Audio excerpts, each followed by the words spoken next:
Hello and welcome to our blab.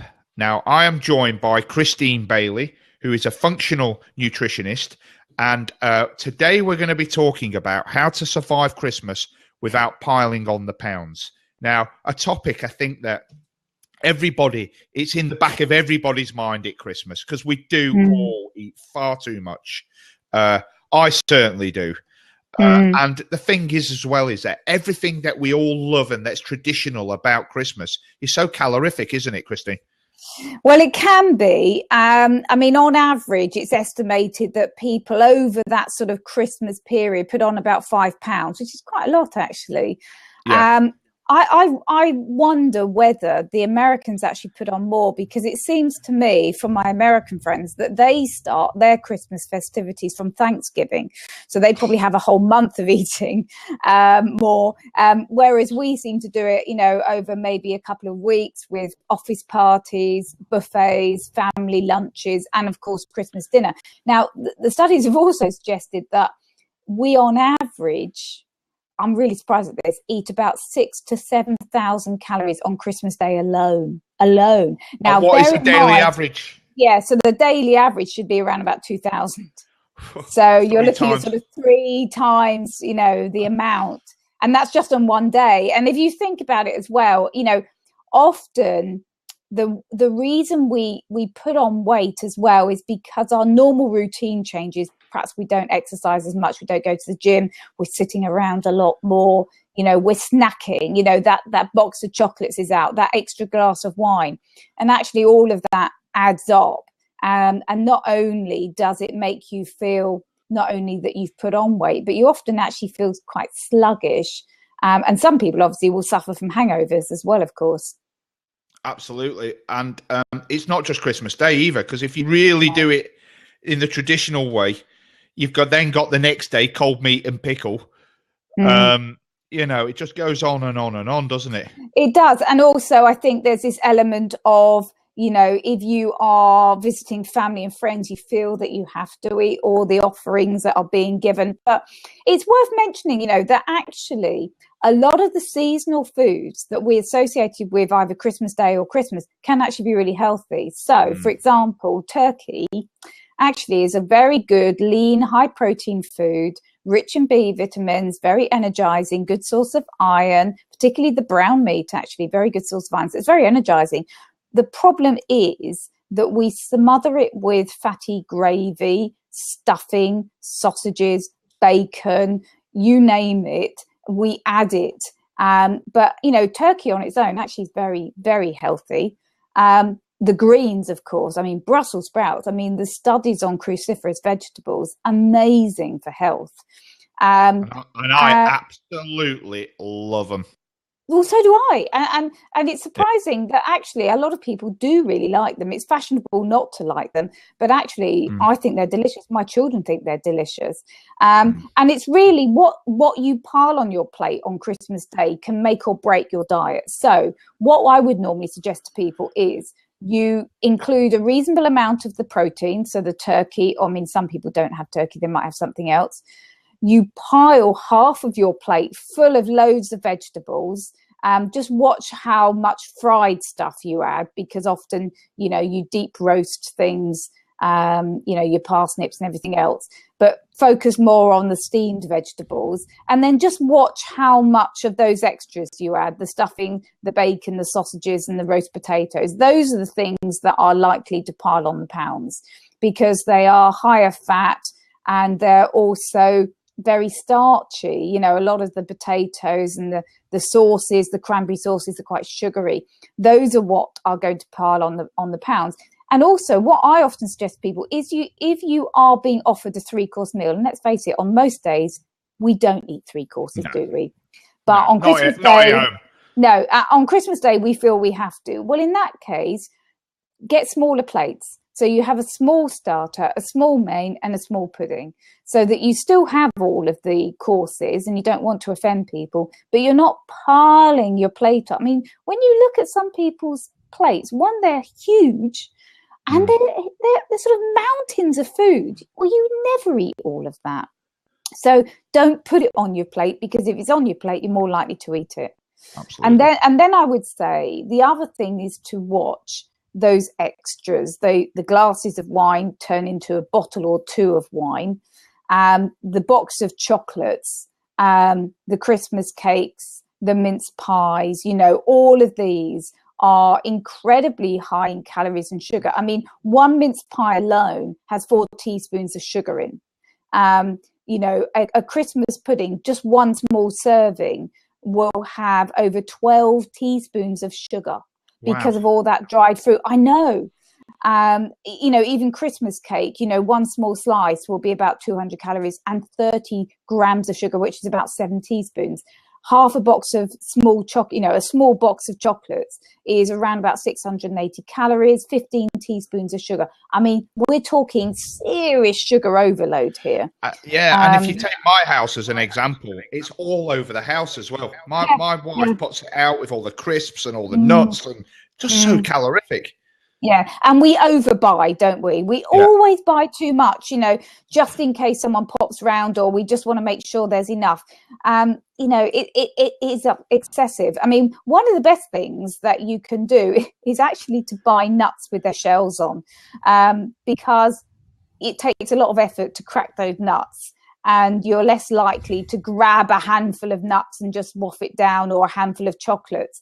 So what I tend to do is get a few nuts that my children like, but keep them in the shells, so they have to make an effort. Otherwise, they will just eat a whole bag full, even when they're not hungry. And maybe have things like, a whole bowl of satsumas around, because I'd rather they snacked on those.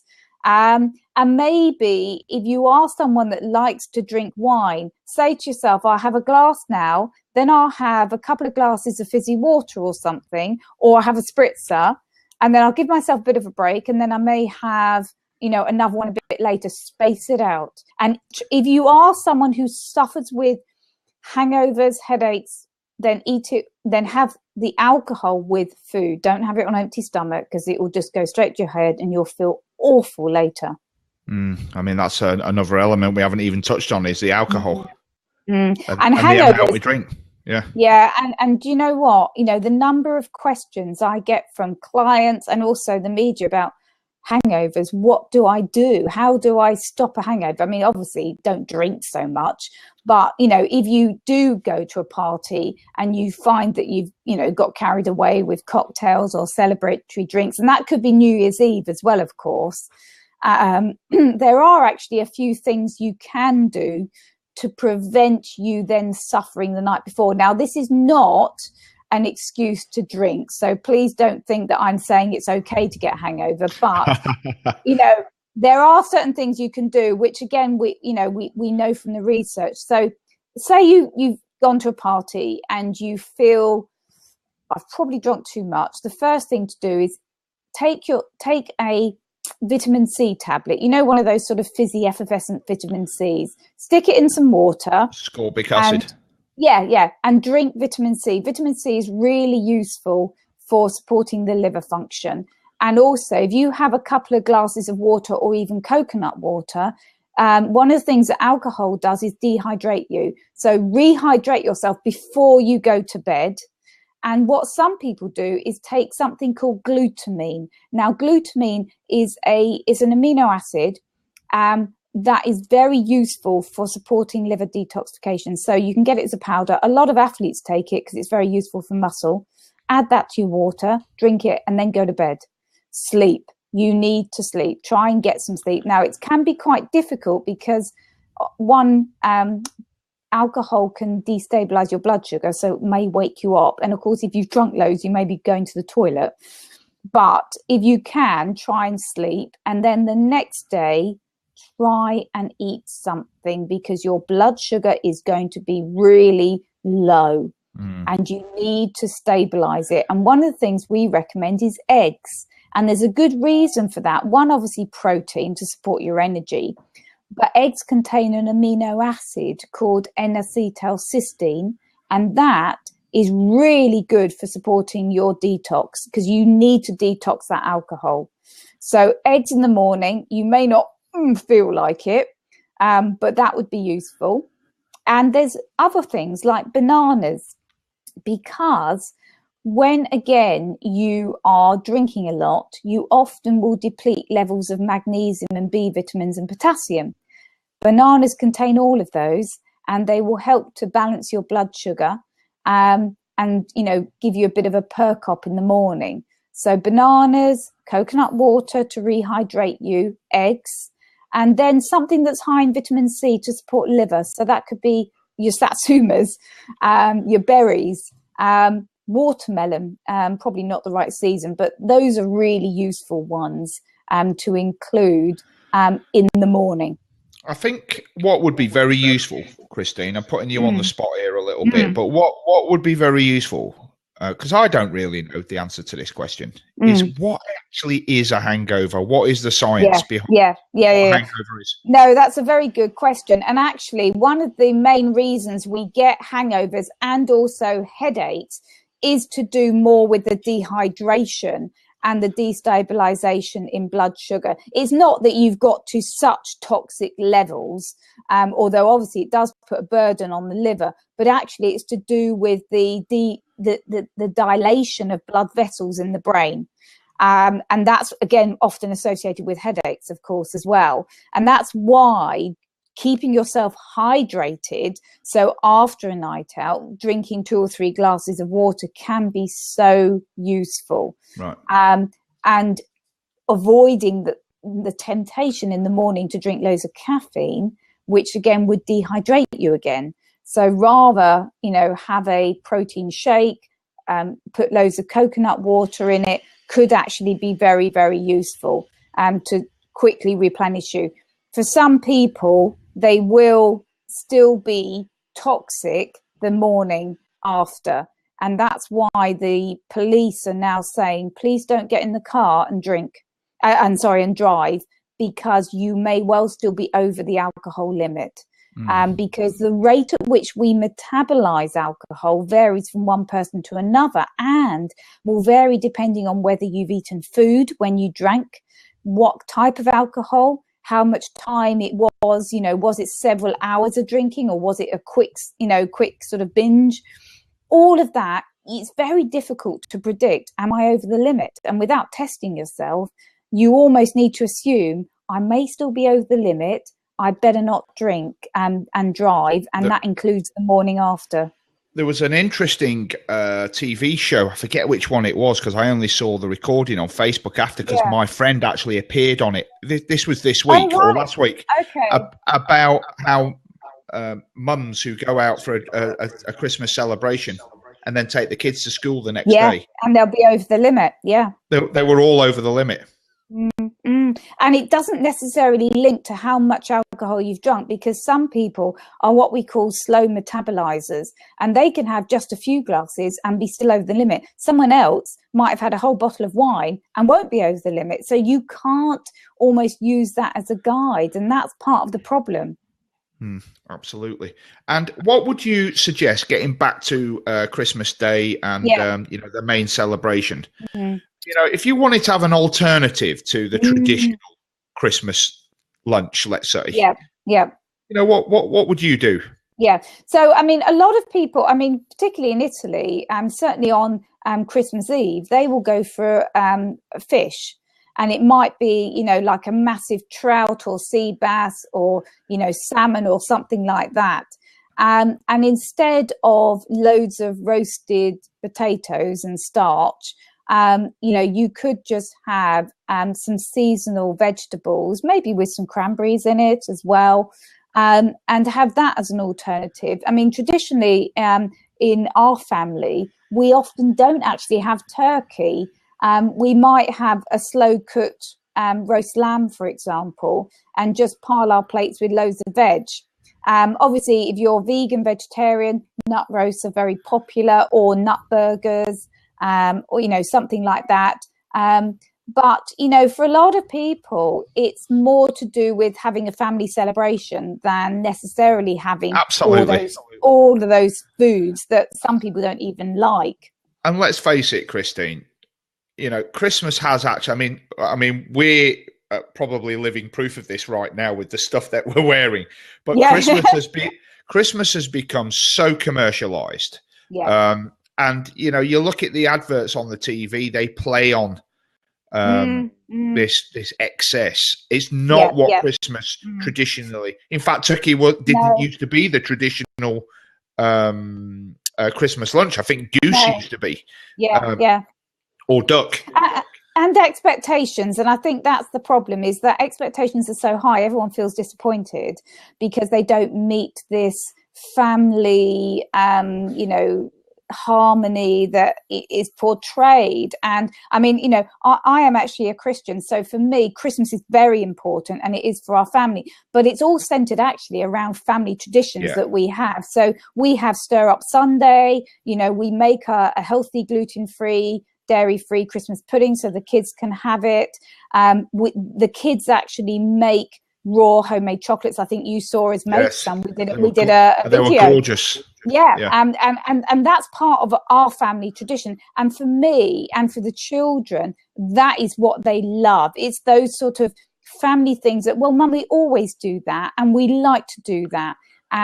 That's what's special. I mean, we actually have a family tradition where we always will go down to Winter Wonderland, in Hyde Park, and, even though the children are getting older and older, they still want to go. And I think those are more important. And certainly for us, keeping active over the Christmas period is so important. We sometimes will do a Boxing Day 5K or just a family walk. We'll just keep active. Because you don't want to get out of those healthy habits that you have been, working hard at all year just for a Christmas blowout. There's no point. No. And, actually, if you look at a lot of the good seasonal foods, they are actually healthy. Often it's that we eat in excess and we cook them in a way that may not necessarily be that beneficial. One thing my mum used to hate about Christmas Day, and by the way, I'm Jewish, but we've always, just because it's so much fun. We've always had Christmas Day. We've all, the roast and all the trimmings and all the rest of it. But one of the things that my mum used to hate was she had to spend hours and hours and hours in the kitchen. Now, as it happens, I'm one of those people who love that. I like cooking. I enjoy it. It's therapeutic, and I like being in the kitchen, and I like the kids running around and all the rest of it. But for a lot of people, they don't enjoy that. And that's true. And just touching on what you said earlier, that you might not go with the traditional turkey. You might have a slow roasted lamb or whatever.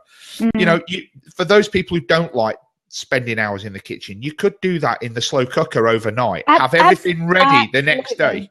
Yeah, and actually, all you've got to do is boil the veg up.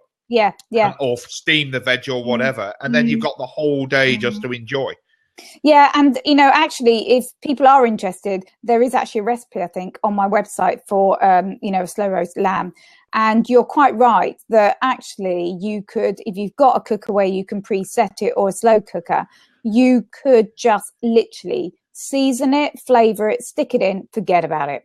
And you can get, cheap electric steamers, or, if you've got a steamer, just have the veg ready prepared. And then it's literally 10 minutes before you want to actually eat. The other thing that a lot of my clients do who really hate cooking is, not necessarily on the actual Christmas Day meal, but say for buffets and things, just make use of things that are prepared, like sheets of smoked salmon, prepared cooked prawns, slices of meats from the deli, prepared hummus, salads, crudities. You don't even have to cook any of that. Just have it all out on the table, and people can help themselves, and it's no hassle at all. And again, I think this is going back to that expectation.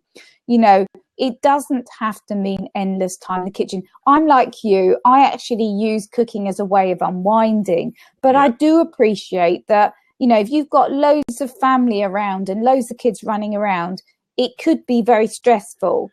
But actually, you could just say, you know what, we're going to do some things cold. We're going to have some things that I've already prepared, and I'll just get out the freezer and heat up. Or like you've just said, slow cookers. You can, things like gravy and that you can prepare well ahead of time, stick it in the fridge and then reheat it. So cranberry sauce you could have made, or you can buy. You know, a lot of these things actually you can either make or buy and then just heat it up when you're ready. And again, I think it's also, if cost is an issue, don't be tempted to buy too much. Don't, because you know that half of it will get wasted, or chuck it away. Or if you've got family coming, ask them to bring stuff. Say, you do the first course, I'll do the pudding, you do the main course, or whatever. Split the cost as well. And that also is a nice way of, you know, saving time for yourself if you're not someone that wants to spend hours, you know, cooking in the kitchen. Okay, and we've mentioned sort of the main course. Yeah. And you know, you also mentioned how calorific and loaded with sugar some of the traditional puddings are. Yeah. How about some alternative puddings? Yeah. So there are alternatives. So I mean, easy ways. If you are someone that likes to cook, for example, I mean, we make our own Christmas pudding and we sweeten it with xylitol to cut the sugar right down, or even avoid it altogether because the dried fruit is enough. If you like making mince pies, why not don't put the pastry topping on and switch to phyllo pastry rather than short crust, because that will reduce the fat content. Yeah. A lot of people will do platters of fruit and Greek yogurt, or a sorbet, or just a very good ice cream instead. Instead of Christmas cake, you know, you could actually make little sort of, you know, Christmas muffins and have those later on in the day. You a lot of people will actually just, you know, have almost platters of things like cheese, nuts, maybe a little bit of dried fruit, you know, some of them are jeweled dates, and have that as an alternative. I mean, fruit salads, obviously, you know, and it's not of, you know, what everyone wants. But you can save on the fat and the calories again as well by maybe skipping the brandy butter and maybe using a good quality Greek yogurt or coconut yogurt or something like that, rather than, you know, sprinkling loads and loads of more stuff on your Christmas pudding. And the other thing is, watch the portion sizes, because these are really quite stodgy, heavy foods. And if you really love your Christmas pudding, then fine, have a small amount and maybe skip the brandy butter and have a bit of Greek yogurt with it instead. You know, that would be a better option. But there's, again, loads of, you know, pomegranates are a brilliant way of spicing up fruit salads. You know, and you can marinate fruit with spices. You know, or one of the things my kids love is poached pears with star anise and cinnamon. You know, and you poach it in a little bit of grape juice, and that's gorgeous, you know, if you just want something lighter. Or you say, you know what, we'll have a break and maybe have the Christmas pudding a little bit later on instead of tea, because most of the time people still serve an evening meal, even though you're completely stuffed, you don't need anything to eat, and yet you feel you have to. Just listen to your body, you know, and maybe serve your stuff on smaller side plates to save piling it all on, which, quite frankly, you're just going to end up overeating. Yeah, absolutely. And I think the other thing that's worth saying is that a lot of people skip breakfast thinking that they will save on the calories, and actually that can make you over hungry, because often you're not eating your Christmas dinner till 2 or 3. By then you're so ravenous you overeat, so it can actually be counterproductive. And so maybe just having a light breakfast, particularly if you are someone with kids and you're getting up really early in the morning for those stockings, then, you know, just having a little bit of scrambled egg or smoked salmon might actually be a good option. Just get a little bit of protein in the morning, and that might stop you from overdoing it at lunchtime. Yeah, scrambled egg and smoked salmon is a tradition in our house on Christmas Day. Yeah, but on the alcohol side of things, we often, I mean, I've been to so many different Christmas Day celebrations where there's somebody who drinks so much and even the most hardened drinkers can't drink all day long, you know, without collapsing, and it ruins the day for them. So some advice on pacing yourself? Yeah. And the next day as well. I mean, it often will take its toll on you for a couple of days at least. And I would say the best thing is, if you are going to drink, drink with food, because you need to help reduce the rate at which that sugar hits your blood system, because remember, alcohol is just sugar, really. It's, you know, it's fermented sugar. And if you drink on an empty stomach, it will go to your head very quickly. You're likely to feel very lightheaded. And also, it often takes away inhibitions, which means you're tempted to keep eating. So you actually end up eating more when you're drinking as well. So what I normally suggest to people, if you're going to a party, have something to eat before you go. Nothing major, because there's likely to be loads of snacks there, but a bit of protein, stabilize your blood sugar. And then what I would normally say again is, you know, if you have a glass of wine, then for some people, diluting it with soda water or fizzy water can be useful, or having one drink, drink it slowly. Keep well away from that buffet and well away from the bar, because you're tempted then. Yeah. Talk to someone, take your drink, go off and talk to someone, so you're distracted. And then when you finish that, don't let people keep topping it up, because then you forget how many have I actually drunk. When you've had one, have a break and say, right, I'm going to have a soft drink now. I'm going to have maybe a little nibble or some fizzy water, and then I may have something later. And again, pace it. Don't just drink in an hour and, you know, completely toxify yourself. Pace it and stabilize your blood sugar with a little bit of protein-rich foods. That could be the nuts and seeds on the buffet table, some olives, some hummus, you know, some slices of ham, or, you know, gammon, or whatever's being served. And that will help to stabilize your blood sugar. And then there are those remedies I mentioned about hydration, vitamin C, glutathione, eggs, protein, that you can do afterwards or the next day if you really are suffering. Okay. Now, we wanted to keep this to about half an hour. We could talk about this all I day know, long. but I have written 2 blogs for you as well. Right. Okay. So, there's a blog on hangover helpers. And there's also one on the Christmas survival, which sort of goes through what we've just talked about in terms of how much sugar and calories each of those sort of foods that you often eat, how much they actually contain, just to really sort of ram it home. Okay, and I've put the link in there for those people watching live. I've put the link in there to Christine's blog, website. Check that out. I think the best thing you've said throughout this whole thing here is about what Christmas is really about. And that is being with your family and enjoying the day. That doesn't mean drinking and eating to excess, because it actually can ruin your day.